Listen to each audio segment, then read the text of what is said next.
Holky už se hned ten den domluvily, že si nalezený deník přečtou. Sešli se proto u Renči doma a začali i hned číst. Mé jméno je Daniel. Nevím sice, proč se sám sebe představuji, ale uvést své dílo pro mě vždy bylo velice těžké. 26.6. Tento den pro mě nebyl nějak výjimečný. Byl jsem navštívit paní Landersovou, vzdálenou přítelkyni mé babičky. 27.6. Dostal jsem horečku. Moje matka si o mě dělala veliké starosti. Necítím se zrovna nejlíp.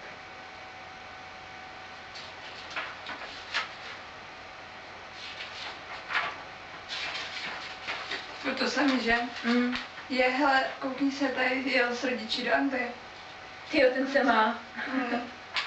Taky bych jela. Tady chybí stránky. Tady taky. Jako něco dělal ten chlap. Hele, a tady už to začíná se. Od té doby, co si píšu tento deník, se mi dějí podivné věci. Začalo to tím, když jsem vyšel s mým psem na procházku 15. listopadu. Jako obvykle jsme procházeli opuštěným údolím. Tentokrát ale opuštěné nebylo. Na břehu potoka stála mladá dáma v elegantních šatech a strápeně koukala do vody. Když mě uviděla, pousmála se a šla ke mně. Pohlédla na mého psa a začala vyprávět, že kdysi také měla psa, ale ten jí jednou utekl a už se nikdy nevrátil. Zadíval jsem se do země. Bylo mi jí líto. Chtěl jsem ji něčím potěšit, ale rázem byla pryč. Zmizela jako pára nad hrncem. Jediné, na co si vzpomínám, byl její náhrdelník se jménem Elizabeth.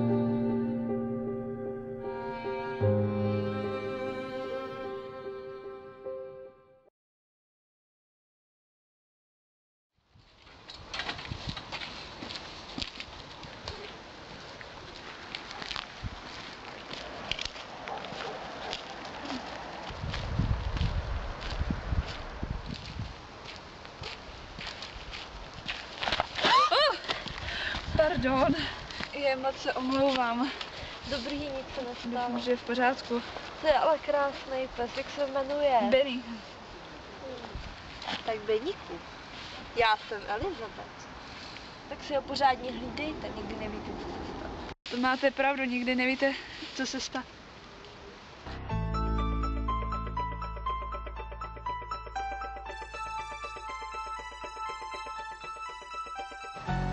Elizabeth, radši jdeme domů.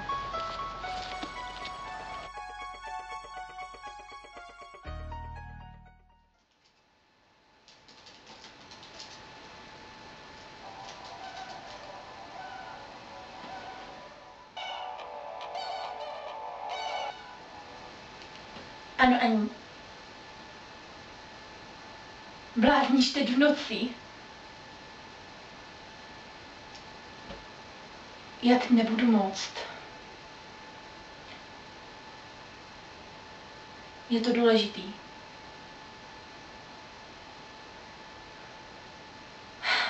Tak já přijdu.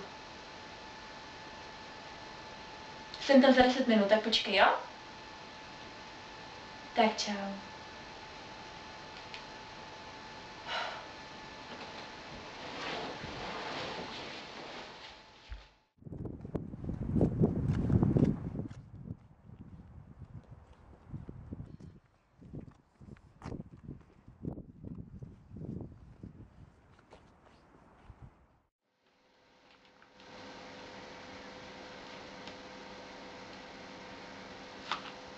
Doufám, že to Renči nebude vadit, že si přečtu napřed.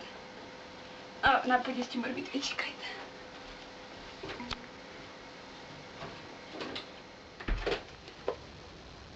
- 1849. To je tak starý deník.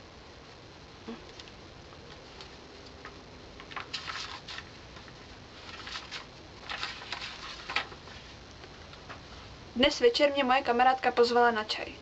Vracel jsem se odtud pozdě večer. Abych si cestu zkrátil, vzal jsem to přes lesí kousek od našeho domu. Najednou mě však připadl špatný pocit.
že mě pronásleduje. Postava bez tváře!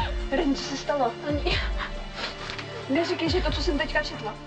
Cože? Stroj znamená. A co jste teda viděla? Viděla jsem prostě postavu bez tváře v černým Já jsem přesně toto četla, nebo Ale proč to čteš beze mě? Protože prostě jsem ho viděla, tak jsem prostě neodhalala, ale musela jsem si něco přečíst. No, co když mi to něco přivodilo? Promiň, já jsem fakt nevěděla, to fakt... To máš jedno, pojď to dočíst. Kde jsi skončila? Tady.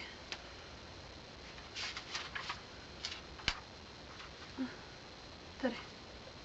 Když jsem dorazil domů, zasedl jsem ke stolu a začal rychle psát. Teď, když o tom tak přemýšlím, nahání mi to všechno husí kůži. Mám pocit, že mě někdo sleduje. Tady to končí.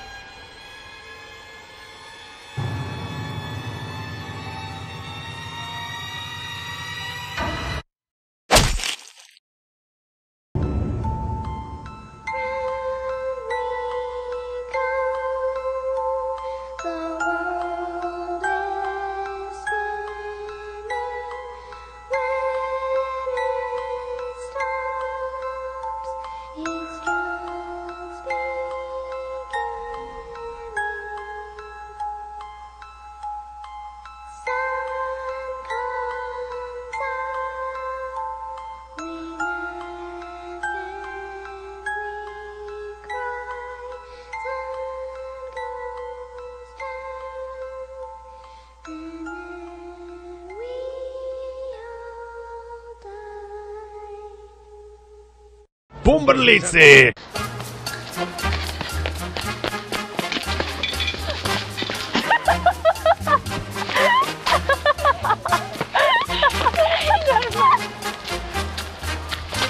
Nemůžeš dát pozor! Že pozor! Já se počůrám.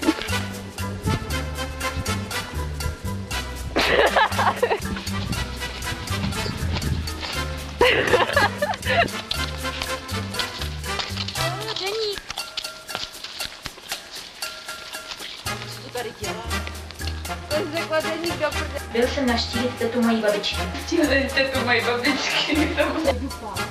Prostě musíš dupat. Mám slyšet, že se mletíš. Zkus si to, honem. Hej, to nejde já. To nevadí, prostě dupej.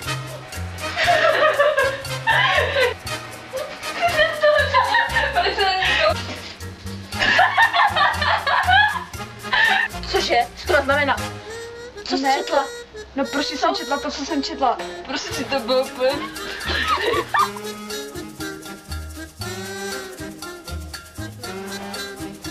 Nakoukej si tím směrem, jak jdu, jo? Vydrž. Šla jsem lesem a prostě tam fakt... Šla jsem lesem a fakt...